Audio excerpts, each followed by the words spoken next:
Hello, everybody. I'm here today with the wonderful Monica Douglas. She is an old and dear friend of mine. We met years ago in Los Angeles doing a joint training with Catherine Woodward Thomas. And we've had a heart-centered connection ever since, even though she now lives in Barbados most of the time. Yeah. She is the initiator and inventor, creator of Wild Heart Wisdom. And we're here today to talk about opening to love. Let me tell you a bit about her before I introduce her. She's a certified relationship coach, the founder of Wild Wisdom, which offers guidance to professionals who are navigating healthy relationships post-breakup or divorce. And through mentoring, her beautiful oracle cards and meditations, she helps clients deepen their instincts and expand their intuition. And she does that by one-to-one or group coaching, spiritual guidance, workshops and retreats for people of any faith. Her mission stems from personal experience, recovering from a 27-year relationship using her own tools. With 25 years plus of experience, she's certified in conscious uncoupling and calling in the one coaching, wellness coaching, and yoga instruction. Her diverse expertise and compassionate approach make her a valuable guide towards healthier, more fulfilling relationships. Welcome, Monica. Oh, thank you, Heather. Thank you for that introduction. It's great to be here. Oh, it's lovely to see you. So tell us how we open to love. So the first thing I want to say about that is love is all around us. And the process is releasing any barriers that are in the way to us receiving that which is all around us. Our state is that. And this exploration of the wild wisdom is recognizing that we are natural beings, we're nature, and we're divine at the same time. And in the space in between is where we get the joy of connecting with ourselves, others in life, in order to open to love. So I know you use your wild heart wisdom to do this. Can you tell me a little bit about how that works and what people can experience as they go through it? Yeah.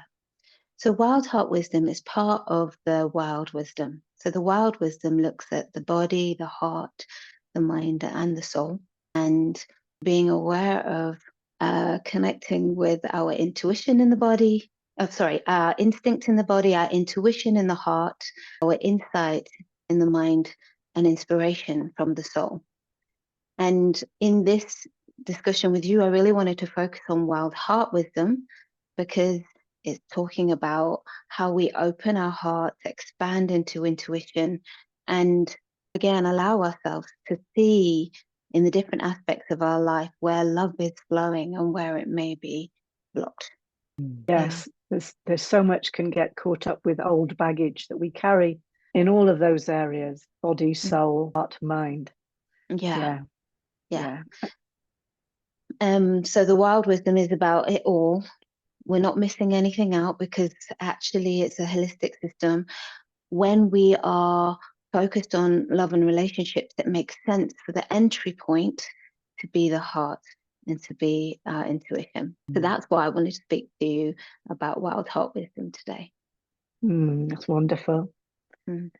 So tell me the process that people go through when they come to you. Can you give us a case study so that we can show how it works? Yeah. So this is foundational work for my coaching. And some people, it's the first time that they would connect with me is through the Wild Wisdom and the Wild Wisdom Oracle. So the Oracle cards are a set of 44 Oracle cards within a deck. There are 11 that are focused on Wild Heart Wisdom. Now, those of you who are listening won't be able to see, but if you're watching this on the video, you will. So these are the Wild Heart Wisdom cards. They have a number of aspects to them. There's a color associated with each card. There's a central mandala that is the same, but in a different colorway for each card. Wild Heart Wisdom at the top. And at the bottom there is a power phrase or mantra which focuses on an aspect of our life and connected life, such as this one, I love my past. So if somebody's coming to me and their first entry point is through the cards, they will either receive a card or be listening to the meditation that's associated with that card and seeing what comes up. And the idea is there's a 5-minute meditation for each of those cards. And in that meditation, we're in the space of connecting with everyone who's ever been with this, everybody who's thought about whether they love their past through the wild wisdom. And then we're going to connect with everybody who might be looking at that card or connecting with the energy of it right now. So thinking about all the people who are contemplating right now on this podcast, I love my past. And then thinking of anyone who will be gazing at this card, contemplating this reflection in the future. And we're part of this community of people who are opening up to loving their past. And by doing this, we also release the sense of we're doing this alone. We're not journeying alone, we're journeying together. And when we do our work, it helps others to do their work too. And in the contemplation, in the 5-minute meditation, there's an invitation to look at whether that power phrase, that statement is true or not. And in that reflection, often what isn't true about that starts to make itself known, starts to move from the unconscious to the conscious. And then we can do some work on it, because once it's in our awareness, we can come to coaching. We can ask for help. We can ask for support and say, actually, I need to make peace with this in order for love to flow freely through this aspect of my life. This is really beautiful. I love that sense of this being a collective venture, a collective adventure, collective journey. Yeah. Past, present, and future. If we're talking about the past, I love my past. I love that it takes away that aloneness that you talk about, because sometimes it can feel like I'm the only one doing this. Yeah. And that's miserable. And it mirrors probably pieces of the past where you felt I am alone, lonely, Yeah. and the dispiriting and de-energizing quality of that. So you're giving energy to begin with by creating that connection with each and every person who is contemplating, I love my past. Yeah. Yeah, I love that piece. And then moving into through meditation, so you're going deeper in, you're really evaluating and bringing to light, because so much of the time we're living stuff out because we're not conscious of it. So you're bringing to the light stuff that's in the way, the barriers, the blocks, the encumbrances, and the stuff that gets stuck in your body. So bringing that to light, bringing it into awareness, there's great clarity and there's possibility of movement. And this is so beautiful. What you've devised is so beautiful. All of the aspects of the cards have different questions and meanings and statements for so many aspects of love. It's a real innovation, Monica. It's beautiful. And the way that you work with it is just gorgeous, gorgeous. Oh, I think you're on mute. So another aspect of the cards is the central mandala, which has sacred geometry. I don't know if you can see that there, Heather. It's beautiful. Into the podcast, I will put an example that you can link to. The card that I just drew was I love my family. And there's this central mandala, and it's an opening. It's an opening lotus with 3 drops dropping down from the heart to the solar plexus, to the sacrum, the abdomen, and then to the base of the body. And it's as though in our collective meditation and contemplation, we're opening up our heart to this I love my family being true. And as we do it, it may be that isn't true for us right now. Our sense of connection might not be there. And what we're doing is leaning on the support of others and our collective to open up to what it might be and how it could be if that were true. Whether it may not be possible with our born family, but we can create a new family. we can create that which we desire. And by opening up to that, releasing the blockages from how it's been in the past, we can create and generate a new future. So it's interesting that one was the one that was drawn second. And you and I are sort of like that, aren't we? I don't think we're quite as close as sisters would be, but I think we're good cousins. Absolutely. I definitely love you as my family, Heather. Yeah, that's harmony. Yeah. Could you give us another example? Because I just love them. You know, I'd love to have you draw another card and see what else comes. I'm a little bit hooked now. Yeah, absolutely. So I'm going to just move through and see what comes. So our third card is I love my friends. It's a beautiful, radiant turquoise. There's the central mandala, again, inviting us to open up our hearts to this space of all who have ever contemplated I love my friends, all who are contemplating now, and all who will contemplate in the future. I love my friends, and this community of the wild wisdom, and drawing in the possibility of the truth of this.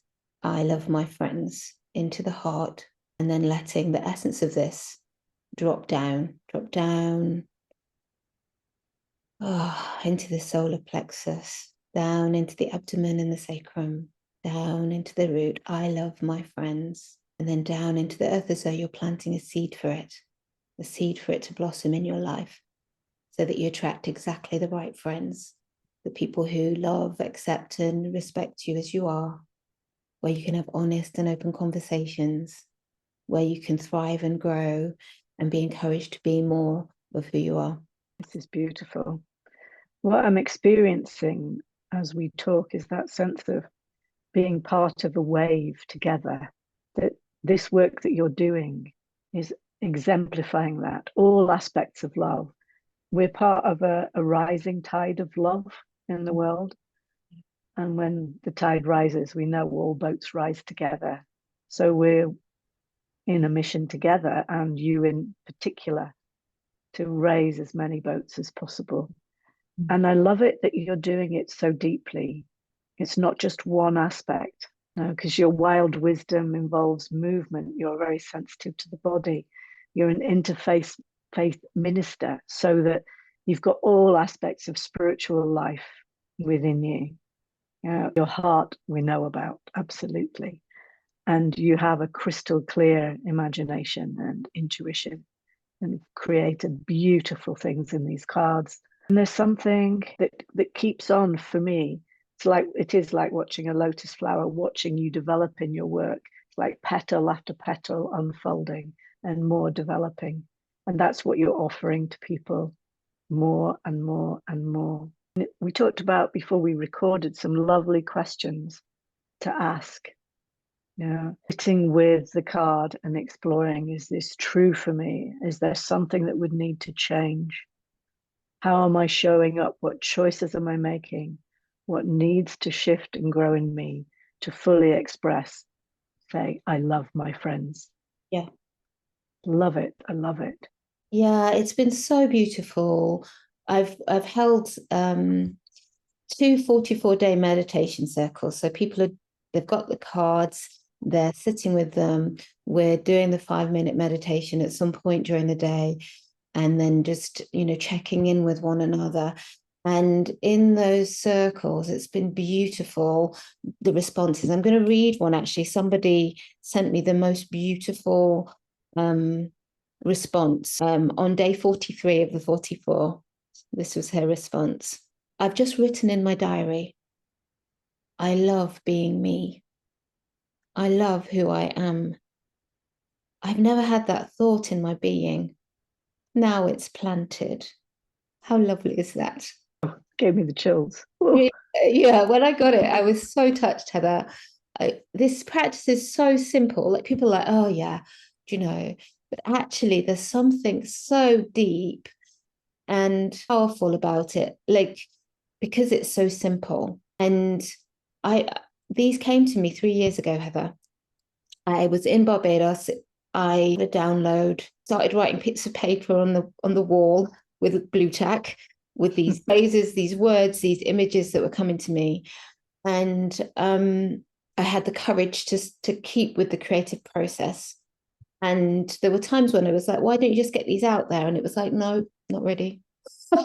It's more work to do, Monica. And it was like, actually, I really needed to embody these qualities in order to share them. Then I could share them with a small group, and we've evolved them over time. And now it feels like it's time to help share these with whoever it is will resonate with them. It won't be for everyone, but it will be for some. And if people receiving this guidance helps them to open up to giving and receiving more love, the work will be done. Yeah.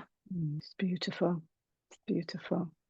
I was thinking, we were chatting a bit beforehand, talking about not being literal mothers, but somehow each of us in our different ways are giving birth to things in the world. I'm giving birth to my podcast. You're giving birth to your cards. And it feels like you really needed that pregnant pause to really incubate them. And again, right through to embodying. It makes me want to close my eyes as we're talking. You're embodying, it's in your imagination, your third eye. I think it's in your throat chakra of communication too, your heart, your courage, your base creativity, and your rootedness. Beautiful. It's beautiful. Yeah. And they are born into the world. Yeah, and it's wonderful. And like this podcast, Heather, it's like I would say a soul inspiration. It's something that's only can be born uniquely through you. It's only something that could be born uniquely through me, but it's not mine. This is life wanting to create this and to share it. And as I said, it's a foundation of my coaching work for me. Some of my clients use this process, some of them don't, but I need to use it in order to inform the space and to really hold the energy for people to have their breakthroughs, to see what they need to see, hear what they need to hear, and feel what they need to feel in order to move into greater love. But how can people join in one of your meditation circles, or how can they get hold of your wonderful cards? Yeah, so people can look for the Wild Wisdom and Monica Douglas on all of the socials. You'll find me. We currently have a Kickstarter going for the cards to be produced, which is helping with the printing and the marketing and the sending of them out into the world. And I have a link tree, and I'm hoping that I'll be able to just put that underneath the podcast, Heather, and then people can just connect with me where they feel it's the right place at a time that's right for them. Oh, that would be lovely. That would be lovely. Is there anything else you would like people to know that we haven't covered? For me, it's the power. One of the things about the cards and about the daily 5-minute meditation is it's a ritual. It's a ritual that anchors us back into the spirit of love. And I feel that we need them. We need these rituals. We need these reminders to wake us up out of the trance, because some days it's really hard. And something as simple as a beautiful card with a picture that reminds us to breathe into our heart, that reminds us that we're not alone, that we're connected to other people, and that reminds us that we can choose to open to love in this moment and be so precious. So I want to encourage people to do that. And if anybody just wants to try out a meditation, just connect with me. I will draw a card for you and I will send you the meditation. So I want to share this and to make it as accessible to people as possible. So get in touch. I'd love to hear from you. Oh, that's lovely. Thank you so much, Monica. Oh, thank you.